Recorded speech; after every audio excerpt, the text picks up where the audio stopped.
I got this text the other day from my friend Alyssa, and she just started it out with, "My soul is being crushed." And I knew that when she said this, there was something coming that came from a client. And I just had a feeling, because this is a friend. We used to work together back in our in-house days at Oakley. And we would always say that our design soul was being crushed. And typically it felt like it was being crushed when we got things like this, which this is something that she got from her client. And they started off the email with, "I'm having second thoughts." And he was talking directly about something that she had sent him, that they had agreed on the direction, and she went forward with it. And it was about a week into designing everything. And then he goes, "I'm having second thoughts." And then he goes into directing her on what he'd like her to do, which was just spend 90 minutes early this week, give us 3 of your best quick and dirty efforts. Don't overthink it. Just let your gut lead. And that's when she texted me, "My soul's being crushed. We already decided on this direction." And then all of a sudden he's coming in, disrespecting my craft and telling me, "Just give me something quick and dirty." And she says that he says this all the time. So it just was so annoying to her. And if you haven't heard something exactly like this, you may have heard, "Just have fun with it," especially if you're any type of creative, or if you work with creatives. I have been guilty of saying this to designers that I hire too. Just have fun with it. Or I've heard this even in my in-house days, "Just give us something that looks good. We just want it to look good." Or, "I'll know it when I see it." And if you have worked in this industry for a while, hopefully you don't get this all the time, but you might, and I totally understand it. And that's why I want to talk to you guys about this today, because like my friend, it feels soul crushing. It feels so soul crushing when we hear these things, because it's purposeless. So I'll get into the problem too. When I talk about purposeless, it's as if we're aiming at a target that we don't even know if it's there, or does the client even know it's there? Do we know what we're aiming at? One time I was tasked with designing a logo, and this was in-house. And still, whether you're in-house, whether you own your own business, this can still happen. Well, we were tasked with redesigning the logo for this company, and they didn't give us any direction. They just said, "We just want to redesign the logo." And we're like, "Okay, but why?" And they didn't have any answer for us. We go through 600 iterations of a logo between 4 people. And when the director looked at it, he just goes, "No, no, no," but then never told us what we're aiming at. Why are we doing this? What are you looking for? What could we do better? Nothing. So we weren't even aiming at anything. We were just shooting into the wind. And that's what can happen in these types of situations. Usually this is what is happening when you're hearing things like, "Well, I'll know it when I see it," because obviously they don't know what they're looking for if they're saying things like that. So if that happens, and if you don't have a target, you don't know what you're aiming at, or people are not aligned towards the same goal. So there might be a goal in there somewhere, but it might not be communicated to you as the designer. Then what happens? Well, you'll get a lot of subjective feedback. So those things like, "Well, my mom really likes the color red. Can we change it to red?" I'm sure you might have heard horror stories, or you've experienced that yourself. Other things that can happen, low value projects. So you just keep getting these really low budget projects. Like I used to work on a lot of marketing material a few years ago, and it was just really low budget and quick things. It was not that fun. And I kept getting more and more of those types of projects. And then design lacks purpose. And this is something that for some designers, it can feel as if you're you're digging a ditch, and then you're just filling up the ditch again. And I think that's what my friend, when she texted me that her soul was being crushed, that's what she was feeling. Like, I'm doing this work and then we're changing it, but it's not even for a good reason. And so then it feels like I just dug that ditch and now you're telling me to go fill it up. And so you'll feel like just your design is lacking purpose, and what you're doing as a job at that point will feel like it has no purpose. And then if we follow this even further, which this is part of the name of the title of this talk is, you'll end up being positioned as an order taker. So you'll just be there asking your client, well, how big do you want the logo, and what does it need to say, and what color do you like? And you're just taking down the requests of your client without ever asking why. And not saying you're not asking why, but you might even be asking and they're not able to give you the answer. If a company has a brand strategy, then any deliverable that is created after will align with a common goal. So things like subjective feedback turns into objective direction. So when someone says, I want to change something, you can then go back to the strategy and say, well, this was the goal that we were trying to achieve. This is how we said we were going to do it. Is there a reason why we're changing it? So then any feedback actually turns from subjectivity to objectivity. So if you get some subjective feedback, you can refer back to that strategy and say, well, this is what we were trying to do. Does that new change that you're wanting to do align with what we were aiming at?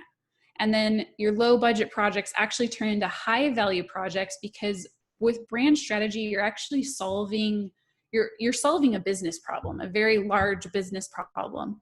And then your purposeless design actually turns into purpose-driven design. So like I said, with the objective direction, when someone asks for a change, then you can together look at that strategy and say, well, does it line up with what we were trying to accomplish? And if it doesn't, do we really need to do that? And should we really do it? Or is it just because you like the color purple? The goal of doing this is it very simply help your client get to where they want to go in their business, because they're here, wherever here is, they want to be somewhere else. And Marty Neumeier, if you guys have watched The Future, Marty Neumeier was on The Future with Christo, and something that I think they were talking about, the ROI of branding. And he said that really you can measure it. It does take a long time to measure the ROI of branding, but over time, you're going to see more customers at a premium price for a longer period of time. So typically when I said they're here and they want to go there, for brand strategy, it will solve, this is what the goal is of brand strategy, is to help them get more customers at a premium price for a longer period of time. So if we just break down what strategy, just strategy, not brand strategy, what strategy is, it's going from point A to point B and marking off all of the steps in between. So you have where you're at right now, where you want to go, and the steps that are between. So if we think of that in the terms of brand strategy, we have the brand, we have the super fan, which I used to say it was ideal client, but that never really resonated with my client, because they always said, well, I want to attract more people than just one type of person. When I said a super fan, then that made them think, oh, that's that one person that's going to be referring me and giving me great reviews. And they were able to think of it as just a one type of person. So we have the brand, we have the super fan, and we have all of the steps that need to be taken to create a very nice love relationship between the two. So you could think of yourself as a matchmaker of sorts, that you are helping to uncover all of the great things about the brand, all of the great things about the super fan, and what do you need to do and alter about the brand or communicate through the brand that will connect with that super fan. So I've thought about this, about the whole idea of branding is like matchmaking from Yo Santosa. She also had a talk in The Future with Christo, and she was saying about how it's branding is matchmaking, and that's really what we're doing. We're making the brand attractive to the super fan. So in these types of brand strategy workshops, we are trying to discover who each side, the brand and the super fan, who they are.